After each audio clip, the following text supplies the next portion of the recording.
Father, Son, Holy Spirit. Amen. Bless us, O Lord, and this exposure sa kamay pantito, Christ, Lord. Amen. Thank you, Lord. Thank you. Nakarating na rin tayo dito sa Amerika. Gutom na yun ako na talaga. Kasi sobrang wala rin kaming matinong kain. Tinidor lang? Baka naman kutsara yung iba? No. Hindi ko na-check. Parang tinidor. Tinidor lang din lahat? Check ko nga. Ay, kutsara din pero hindi ko sure kung matigas.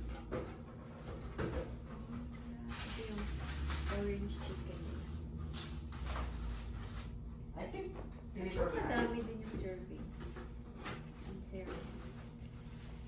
Okay, siguro? Hindi ko nagamitin yung kutsara. Sige lang, kuha ka. And fried rice. Medyo parang, ay, sige lang. Ay, thank you. Naghahanap na kami ng kanin eh. At saka nakakapagod din talaga yung biyahe. Naikwento ko rin yun sa ano ko. Wala akong mag-post ko na pa siya sa TikTok. Pero gumawa rin ako ng video yun. Pero kwento ko na lang din dito. So umalis kami ng Philippines na May 23. No, May 24 ng around, nagising na kami ng mga alas 3 ng umaga. Kasi flight namin alas 8, 8 o'clock. Eh yung biyahe, mabilis lang naman kasi Sunday yun. Pero syempre international na travel. So maaga kami pumunta ng airport. Nasa airport kami ng mga quarter to 5 na lang. Quarter to 5. Mabilis din si Kuya Madre. Mabilis magpatakbo si Kuya. Grabe. Nakikipagsabahin sa mga tao. Oo, as in, busina siya ng busina. Ay, yung typical sa atin talaga na mahilig magbusina, ganyan. Tapos, parang tinatahi talaga yung kalsada eh. So, yun, nakarating naman kami ng maaga. Then, ano ba tawag dito? Siyempre, pagdating namin ng airport, nagantay kami, nakapasok na rin naman kami doon sa immigration. Nag-check-in lang din, ganyan. Then, sinekin namin lahat ng gamit namin. Tapos, meron kami 6 na maleta eh. Tapos, syempre, sa immigration, wala namang itinanong sa amin sa immigration. Hindi ko lang alam kung same sa lahat. Kasi syempre may napapanood din ako ng mga videos na marami daw tinanong sa kanila, nag-present sila ng mga ganito. Hindi. Yung sa immigration natin papunta, yung sa San Francisco? No. Dito sa, Parang- Manila muna. Wala. Wala.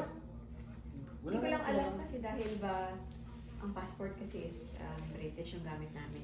So sa ibang Oo. lane kami, parang sa Foreign foreign passport. passport. So hindi ko alam baka dahil ganun yung passport kaya wala Siguro may factor din yun. Pero, I mean, thankful din naman kami na ganun yung passport. And, good 7 to 8 years sa UK ba. So, ayun, wala namang tinanong. Siyempre, hiningi lang yung passport, tapos tinatakan ka agad, alis. Tapos, siyempre, ano pa sinakyan natin? United Airlines, delayed ang United Airlines na nasakyan namin. Delayed ng kulang-kulang Siguro almost nearly an hour. 1 hour. Nearly an hour. 45 minutes to 1 hour. Tapos, ano ba? Minaway naman din yung travel namin. Smooth din naman. Kapag-upgrade.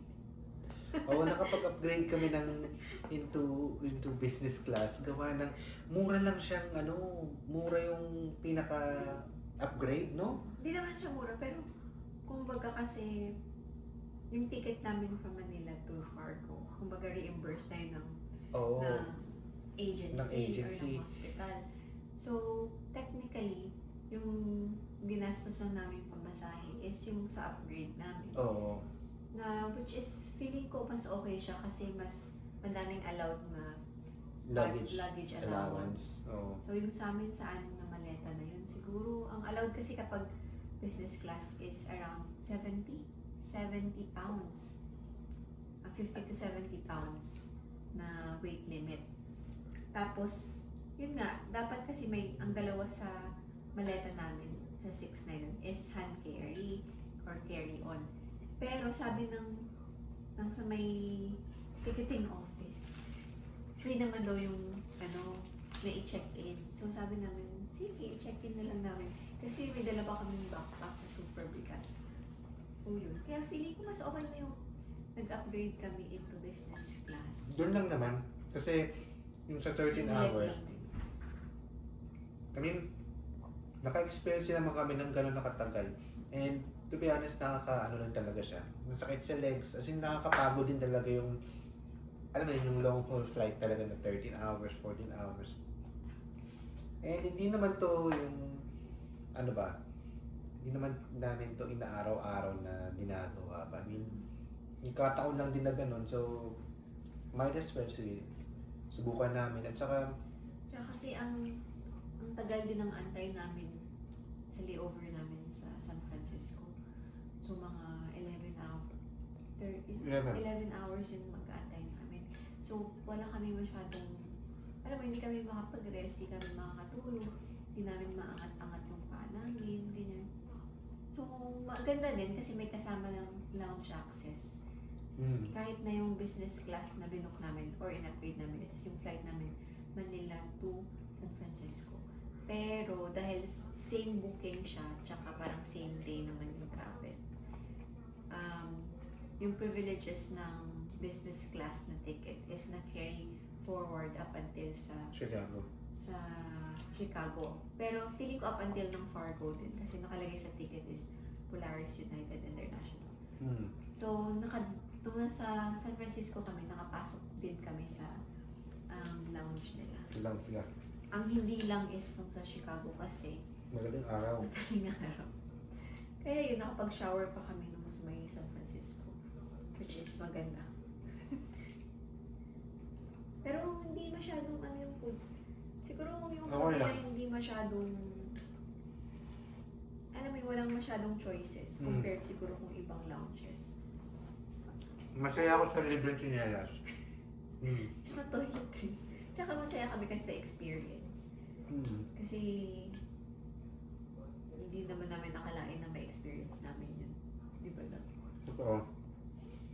I mean, Dati parang wini-wish lang natin, no? Kailan Parang tayo sana makatry yan. business class. and talagang dreams do come true. Diba? Pero baka sabihin nyo na, alam mo, parang, bakit kayo nag-business class ganyan? Like we're living a lavish lifestyle. Hindi naman yung lavish. Siguro, we're just looking after ourselves din naman na parang, syempre nagtrabaho rin kami sa UK ng ilang taon din. Siguro parang yun na lang din yung treatment, yung treat namin sa sarili namin na, ay, syempre pupunta kami dito, new adventure, fresh start. So parang gusto namin na, pagpunta namin dito, hindi kami parang Hulas parang pagod na agad. Well, pagod pa naman kami, pero hindi yung super talaga na. Kasi makukompare mo di ba lang? Makukompare mo talaga yung Dati difference. parang, as in, sakit sa katawan, ngayon hindi masyado. Alam mo yun, on and off pa rin yung magiging tulog mo, pero hindi kayo totally pagod na pagod pa. Yung tipong after Hindi ng nakares ka din. after ng 11 hours, I mean 13 hours of travel, magbaba mo para kaya mo pang pumiyahe ulit ng isa pang, alam mo na, 11 hours. Siguro ang pangit lang dun kasi ang tagal ng waiting time sa layover. Sinabi mo pa. Pero maganda na din. Kasi nung sa San Francisco kami, doon kasi namin yun kasi yung first point of entry namin sa US. So doon yung ibibigay yung visa packet nyo. Oo. Siguro gagawa si Jeff ng another video Tayo na lang. regarding sa mga visa packet and mga ganyan. Kung ano yung hanapin sa immigration. So yun nga. So during the first entry nyo sa US, kung anong airport man yun, sa amin kasi is San Francisco. So binigay namin yun sa immigration officer. Tapos parang na-hold pa nga kami, hindi na lang kami dun sa may secondary check. Kasama ng ibang mga siguro ano rin yun, mga employed yun. Or yung iba parang, ini-interview talaga lang, no? Yung mga Ini-interview. feeling mo yung nakikita mo lang sa TV na ini-interview na bakit kayo punta sa US, ganyan. Saan kayo tutuloy, mga ganun. Yung kala mo yung parang nagdala ka ng illegal. Yung ganung feeling. Pero, I mean, syempre, nagiging cautious lang din naman sila sa lahat ng mga pumapasok. Kasi syempre, ano ka papasok ka dun, tatanungin ka nila, what's your purpose? Bakit ka nandito? Syempre sabihin mo, I'm here to work. It's like, di ba, sa dami ng issues ngayon dito sa Amerika about, mga visas and mga working visas, mga ganyan. Siyempre, very cautious din talaga sila. So, yun talagang dibdiban yung interview dun sa isa, no? Tatanungin na, ano ba tawag dito? Nagkakilala daw, nakachismis na, no? Nagkakilala daw sila sa Bahamas, ganyan. Tapos, 38 plus years daw silang di nakapagkita. Tapos, ayun yung immigration officer nagtataka, bakit 38 years kayo hindi nagkita? Tapos pupunta ka dito. Oo, tapos ikaw yung magtutour? Parang ganun yung narinig ko. Parang fish yun. Pero, to be fair naman, mababait naman yung immigration officers. Pero yung napunta sa amin, mukhang jolly naman siya. Tsaka may, tinanong niya kami kung taga saan sa Manila, kung sa Manila ba, ganyan. Tapos, anong work niyo dito? Tapos yung nurse, sabi niya, oh, I thought so, parang ganon. Siguro nalaman niya Philippine nurse ka din. Kaya, tapos binigay na namin yung visa packet. Visa packet. Tapos siya, inopen niya, check siya. Tapos tinanong niya siguro yung co-officer niya. Siguro first time Nagdadrive ako. First time niya siguro maka na visa packet. Oo. Kasi tumawag siya sa ano. Kasi at saka yung visa, no, I think, well, different kasi ang mga visa packet, I think, ng bawat bansa ba. Sa Pilipinas, parang medyo maliit lang eh. Yung sa UK kasi, kala mo, ano talaga, as in, yung ano talaga, bank paper. exage. Ganun kahaba. Tapos parang nakalagay sa carton ko na ganyan, na paper. So yun, kung tinanong kami, kung saan magsistay, ganyan, anong hotel, di ba? Tapos kung anong address ng papadala ng green card.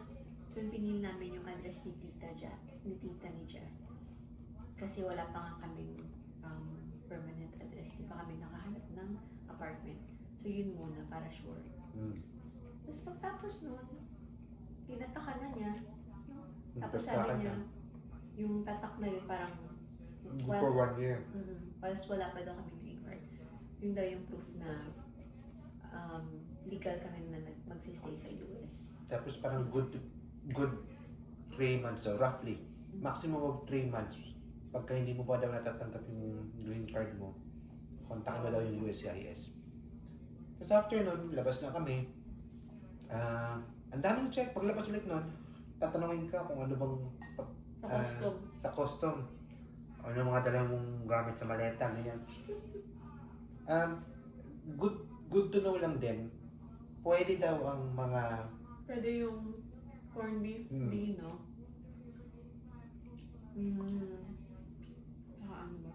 Pwede daw yung dried fish. May dala kasi kami dried mangoes. So, pwede naman daw. Corned beef, pwede daw. Corned beef. Basta daw yung may... Basta nasa can. Nasa can. Tapos hindi na open. Parang ganun. Pero, best thing na lang din na i-check nyo na lang sa website siguro or sa airlines kung ano yung pwede at hindi pwede, ganyan. So sa case namin, hindi na nga kami nagdala. Meron pa nga kami nung parang dried fish. Hindi na namin dinala kasi syempre hindi na rin kasya sa bagahe. Tsaka takot din kami na magdala kasi syempre bagong pasok kami. Kung sa UK kami babalik, pwede kasi parang sumok na namin yung mga nadadala namin nila at ganyan.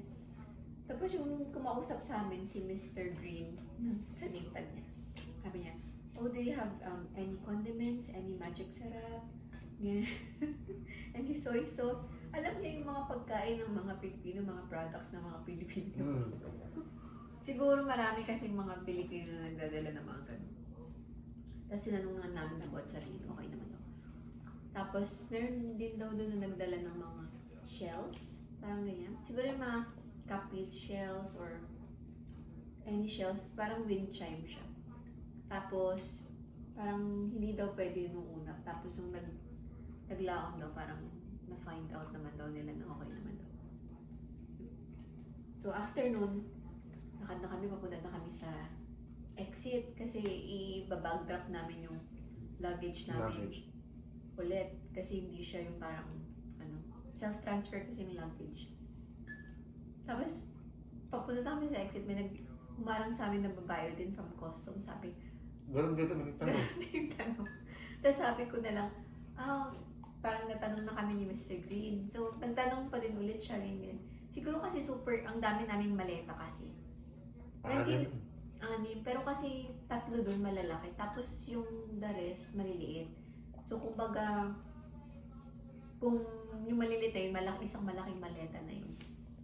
So, yun, siguro nag-ano siya na, baka may laman to ng mga kung ano-ano, ganyan. So, in the end naman, tinanong kami kung anong work namin, kung bakit kami nandun, anong purpose. Kasi sinabing nurse, yung ganyan. Kung bakit kami pupunta doon. Okay naman na, no? Wait lang. Sinasabi pa natin yung sa NAIA. Sa San Francisco na itong kinukwento San natin. Francisco to. San Francisco. Sorry. Oo nga. Gutom. Wala naman tayong naharang sa naiyak. Sorry. Gutom talaga ako, no? Anyways, saan na ba tayo? So, hinalang tayo, binagtap na natin. Tapos after nun, nagkantay na lang din kami ng flight. Pumunta tayo sa lounge. Nag-lounge kumain, ganyan. Naligo.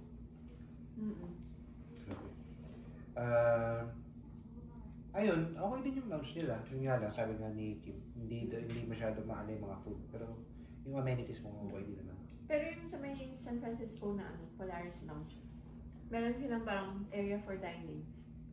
Tapos may mga chairs din naman doon kung gusto nyo na parang may ma-isolate kayo or solo chair lang meron din.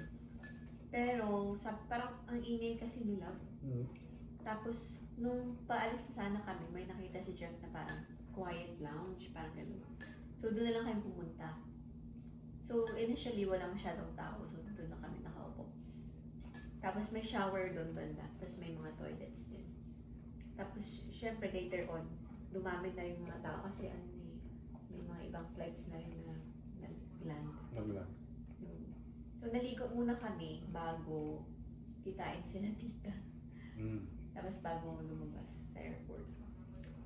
Ayun. Tsaka sa lounge, saan nila lang? Sa may shower nila, pwede kayong... Yung time kasi na pumunta kami doon, naligo kami mga around 1 to 2 ganyan. So siguro mga during those times, mga lunch time, yun pa yung parang downtime na Kumakain yung mga tao. Kasi kumakain yung mga tao tapos hindi ganun ka-busy yung mga padating na flights. Usually kasi after lunch. Tapos, so yung mga ganun magandang maligo doon. Wala masyadong pila. Marami din no? Binigay. Maraming toilets. Tapos, kompleto din, malaki din yung toilet, yung bath area, tsaka yung may toilet din. Siguro sa isang video, pakita na lang ni Jeff yung kung ano yung nasa loob. Tapos, pwede kayo mag-request ng hair dryer, straightener, ganyan. Yung sa akin, kasi yung clothes ko medyo crumpled. So, sabi ko, kung meron silang steamer. So, ako na sana magsi-steam. Tapos, sabi niya, hindi daw, kasi sa ano na lang daw, yung kasamahan niya na mag-steam. Sabi ko, okay. Tapos yung nag-steam na siya. Habang nag-steam siya, ako niligo ako para at least mabilis na. Tapos yun, basta maganda din yung ano nila service. Totoo. Pero ang tagal mo pa rin naligo. Mag-abdal pa ako eh. Bakit ang tagal nito? Kasi yung pagpasok ko doon, hindi naman ako agad nakaligo. Pero in general, maganda yung ano nila. Maganda yung shower area nila. Hindi lang siya shower area kasi may toilet din ba sa loob. Tapos yun, after nang kinita namin si Tito Janice and at saka si Tito Daphne, kumain kami sa parang lobster area 6 minutes away from the airport. And ayun, okay din naman yung kinain namin. Yun nga lang na parang in-expect ni Tito Janice na yung bibilin na lobster is natanggal na yung shell. Pero ikaw pa rin magtatanggal. Kasi may promo eh. $19 is parang may lobster na, May chips. may chips. coleslaw, Mm. Tapos may bread. Pero yun nga lang, ang cash doon, ikaw na magtatanggal ng shell. Eh, yung, may isang mas madali is yung parang sandwich style siya na kumbaga nabalatan na yung ano, na doon na lang yung pinaka laman niya. Baka hindi mo na lang diretso. Pero nasa $40 to. $40. Ano na, 40 pounds yung, $48. Pero masarap naman siya kasi parang fresh talaga yung lobster kasi makikita mo dun sa entrance na may mga lobster din talaga na parang sa aquarium. Tapos meron silang lobster farm. So fresh na talaga. Pero yun nga, be ready lang. Kung order kayo dun, tanongin nyo kung may shell ba pa or wala na. Para hindi kayo mapangulat. After nun, natinta kami pabalik sa airport. Tapos pila. Mabilis lang din naman. Tsaka thank you pala kala tita. Kasi naka-experience kami sumakay ng Cybertruck. First time ko lumakad ng Cybertruck. Yan, thank you po, tita. Tapos, fast forward, flight na kami papuntang Chicago. Pagdating ng Chicago, okay naman. Gabi na kami dumating doon. So, syempre kailangan namin mag-chill-chill muna. Naghanap na kami ng pwesto na wala masyadong tao. Kasi dumating kami ng mga around 1, ganyan. Tapos ang flight namin alas 8 pa. So, ayun, tambay lang muna kami doon. Then, again, fast forward, pasok na kami ng parang checking nila. Ang taray ng ano doon, no? Nang parang Sayang sa bag. oh, Sa PSA. Ano? Sa security. Hindi ko na alam kung ganun talaga sila. Like, kailangan, mga Americans kung ganun talaga sila. Para kasi na-shock kami kasi going na, feeling ko kasi ang mga British is more, parang mababait. Eh hindi naman, pero yung the way siguro magsalita, medyo may malambing na. Kumbaga parang Ilonggo, parang ganyan. Ilonggo yung mga British. Alam mo yun, parang may konting, hindi ko ma-describe eh. meron sila, yung mga British meron mag please, yan, Yeah. sorry. Yung mga meron sorry. Ito kasi parang upfront, parang, Dito kasi, yung bag mo, kunin mo dyan, parang ganyan. yung tipong, Tingin mo ba gagalaw yung ano kung hindi mo kunin mo? oh, Parang ganun. ganun pag tinranslate mo sa Tagalog. Yung sa, kaya, nilagay kasi ni Kim yung gamit niya. So, hindi lang ni Kim na i-push ng maayos dun sa pinaka, yung parang, So may conveyor. conveyor, yung sa belt na gumagalaw. So, I mean, hindi niya naman intentional yung ginawa yun, pero nandun lang. Tapos, yung tawag niya, sabi niya, ano ba, ma'am? Sabi niya, ma'am. Yan siya. Sabi ko, tinawag siya, sabi ko, tawag ka. Sabi niya, ano sinabi niya sa'yo? How do you think this one would move? Parang gano'n. Na parang, pwede naman yung sigurong i-push, di ba, yung bag ng konti. Bakit pa niya kailangan? Kasi nakatayo lang siya dun eh. Pero di ko rin alam, baka bawal din nilang hawakan yung gamit.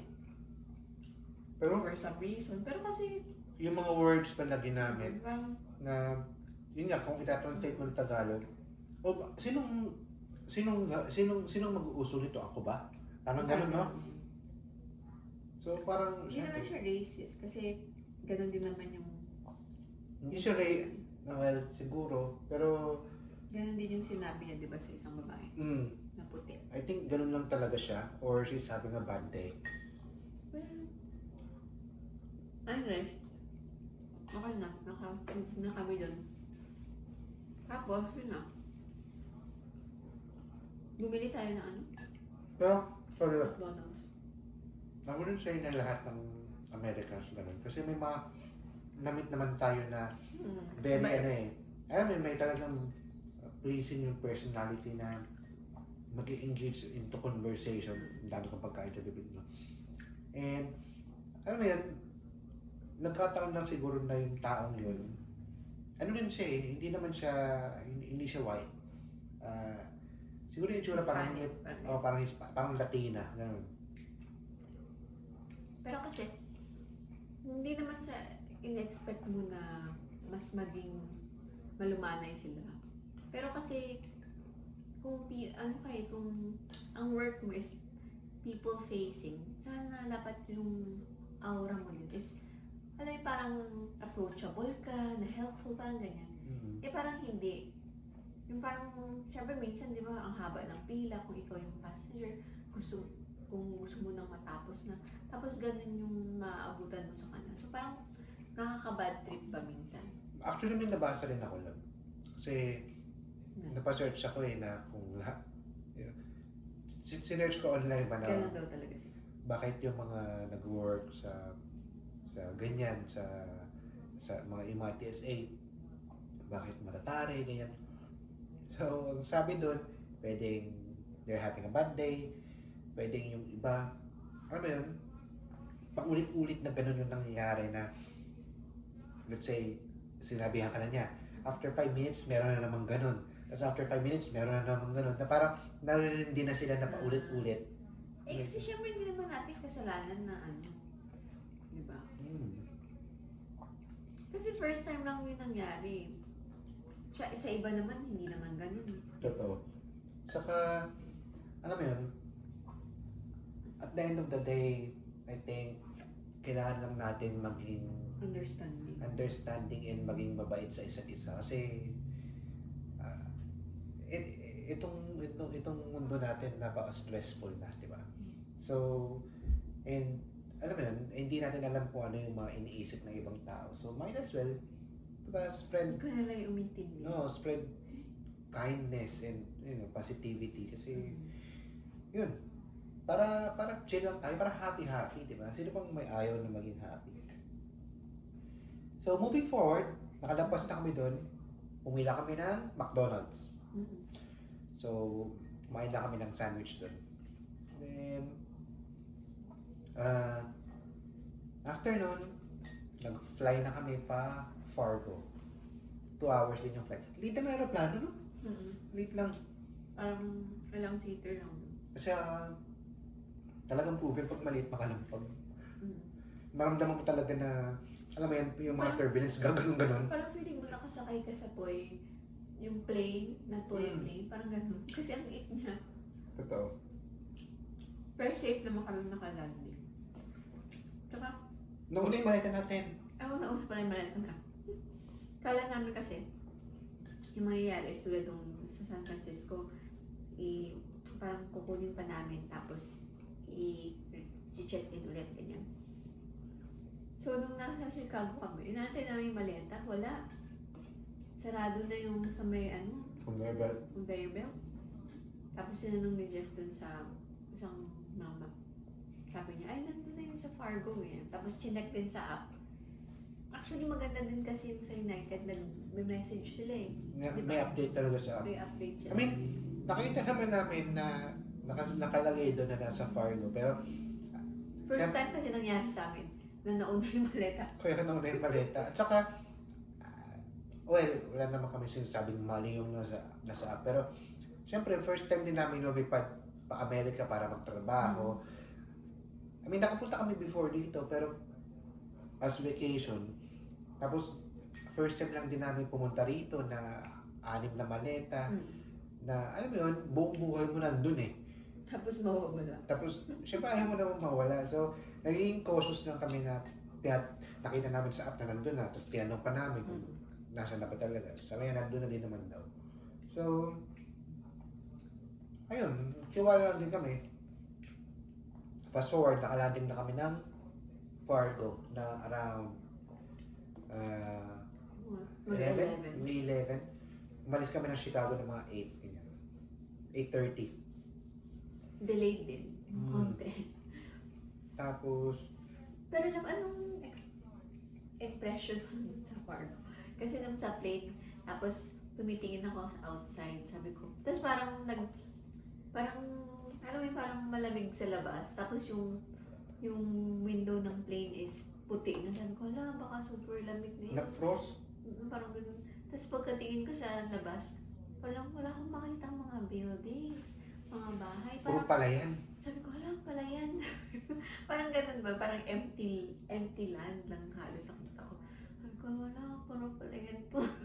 Impression? Sa akin, medyo ina-expect ko na rin naman talaga na magiging mukhang pala yan. Pero Eh, mas ina-expect ko na mas worse pa dito.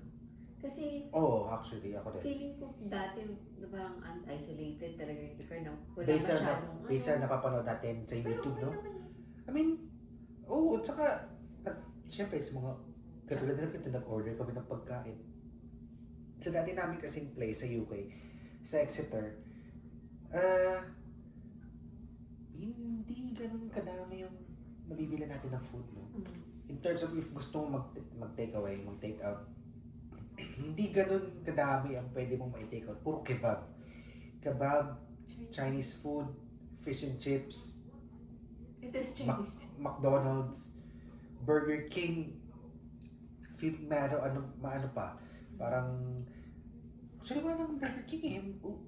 Dumikay Ay, ka pa. sorry. Wala na tayong Burger King. Popeyes. No, Popeyes. Popeyes. Popeyes. May mga options din naman, pero hindi kasing dami compared. Hindi kasing dami dito. At saka, kasi dito may mga di ba may mga buffalo wings, ganyan. Kasi I think mas maraming choice dito.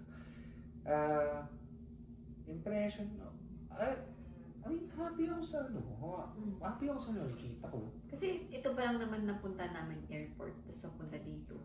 Siyempre hindi pa namin na Shout out kay kay Sir Joven. Sir Joven at Tsaka saka kay kay Ma'am Girly. Curly. Nagsundo sa Ang amin. nagsundo sa amin. Si Sir Joven. Ayan. Thank you po sa inyo, sir. Kasi dumating kasi kami holiday, no? Holiday kasi ngayon, so thank you kay sir. Dapat Kay may ma'am. talaga eh. May magsusundo din naman talaga dapat. Like yung Ano ba? community liaison ba yun? Oo. Ng agency or ng hospital. Kaso lang, Dumating kasi kami holiday. Although na-message naman namin or na-email yung contact namin sa hospital na parang gantong day kami darating. Okay lang daw, Okay diba? lang daw. Tapos yung message na si Jeff nung magsusundo na di Wala na daw daw, sila nag-work kasi holiday. So parang sabi ni Jeff, sige mag-ano na tayo Uber. Sige. Tapos nung in-interview si Jeff ng manager sa OR, tapos kinamusta kung kailan dating, tapos may susundo ba. Sabi niya, supposed to be may susundo, tapos wala. Kasi nga may holiday. So mag-Uber na lang. Sabi nila, magsusort out daw sila ng someone na pwedeng sumundo. Kasi meron silang tinatawag na parang mga Points. Oo. merit ganyan. Kapag may susundo kayo ng mga Parang may mga points ka, no? Oo. Ganyan. Parang extra pogi points. Ganun. So yun, Yun. si Sir Joven. Sir Saka si Joel, asawa ni Ma'am Girlie. Thank you po sa inyo. So, ayun. Inatid lang kami dito sa pinagsistayan namin. Sa Candle Suite. Candlewood Suite. Candlewood Suite. Okay din naman yung room. Studio type. May kitchen, dishwasher, toilet, Spacious naman siya. Malaki naman yung bed. queen bed, Table, may chairs. tables and chairs, sofa, TV, wala lang mga Netflix. Ayun. Dumating lang kami dito ng around 12? Quarter to 12. Ganun. Tapos ang check-in pa alas 3. So parang kailangan namin mag-antay. Tapos sabi is, katapat lang kasi dito parang Mall. tsaka cinema. Tapos sabi, kung gusto daw namin, Pwede mo na mag-ikot muna. Ang init-init kasi tapos parang wala namang naglalakad. Bukod sa mainit, saka Parang pagod na rin kami na maglakad. mainly pagod talaga. Parang gusto na lang namin mahiga, alam mo yung matulog. After ilang a day or two na travel. So parang ganun. Hindi nga lang a day or two eh. Kasi parang Iba-iba pakiramdam ko kasi 3 araw. Kasi nag-iiba yung time zone eh. Backwards kasi yung day. Yun yung- Naka-maintenance nga ako, hindi ko na alam kung ano oras inumin. Kasi ininom ko. Meron akong meron akong hypertension. So parang ininom ko siya ng umaga, tapos gabi na dito, na parang hindi. Tapos alam mo yun, yung umaga na doon, tapos gabi di, as ang gulo. Sabi ko, sisimula ko ng ganitong araw ulit. Para, alam mo yun, para ito na yung araw-araw yung Kayo ba guys? Mag-end ba kayong problem? So, kung meron, paano nyo paano i-adjust? susunod to? Kasi ako hindi talagang kailangan mo na lang i-adjust eh. Tsaka lalo na kung mayroon certain medication ka talaga na Specific sa time. specific time. Like, siguro yung mga, ano ba, anti-anxiety meds, mga ganyan. Oo. Or Meron din kasi ako iba ganun. pang meds. ganyan. Meron ako Talagang pang anxiety. Ang pag-take mo is parang every other day. So, paano yun? Pagdating mo dito, same day naman, pero, alam mo yun? Oo. Kasi, ganun din. Dapat Meron mo na sanang i-take sa pag Pinas time. Pero dahil nandito ka, umatras yung umatras oras. yung oras. So, paano? Sabi ko, sa oras ko ito i-take yan. So, mamaya ako na i-take. Mamayang gabi. Ay, hirap ng ano. Tumatanda. Yung high blood kasi, hindi ko talaga kasi lahi namin eh. Kahit anong gawin ko, papayat din. Hindi. Nakatulong din sa'yo yun ang glutamate. Oo, pumayat din naman ako. Bumaba din naman talaga yung blood pressure ko. Pero, pagka may lahi talaga, both side sa family niyo, may chances na ano talaga eh, parang maano mo naman. Mamamano. Oo. Sabi ko nga eh, dapat pera na lang yung pinamanan nila. Hindi high blood. Tapos yung pang-anxiety, bakit kwento ng mga gamot ko? Yung pang-anxiety ko, develop ko na lang din sa UK. Kung gusto nyo malaman kung ano nangyari doon, comment down na lang kayo. Para ikaw para pwede pagkwentuhan, pag-sismisan kung ano nangyari, bakit ako naka-anti-anxiety pa. Kung pina-follow nyo yung TikTok ko, dati Jeffoy TV. And ngayon pinalitan ko na ng Hoy Jeff. H-O-Y, then Jeff. Parang tumatawag sa akin, Hoy Jeff. Ganyan. Tsaka beware kayo guys kasi merong mga parang Yung scammer, meron akong scammer sa TikTok na nanghihingi ng pera. Updated din siya. Updated. Nung nagpalit si Jeff ng Profile name picture. at profile pic, palit din siya. Palit din. So, sabihin ko lang sa inyo, never ako manghihingi ng pera sa inyo. Okay? Never, ever ako manghihingi ng pera sa inyo. Pwede nyo akong bigyan, pero Investment, kung mga ganyan. mga investment. Pwede nyo akong bigyan ng pera, pero hindi ako manghihingi sa inyo. Basta anything regarding investment, kung ano man, wala akong kinalaman dyan. Okay? And pwede nyo naman akong i-message sa IG ko. Yan. My name is Jeff28. Tanungin nyo lang kung ako ba talaga yung nag-message sa inyo.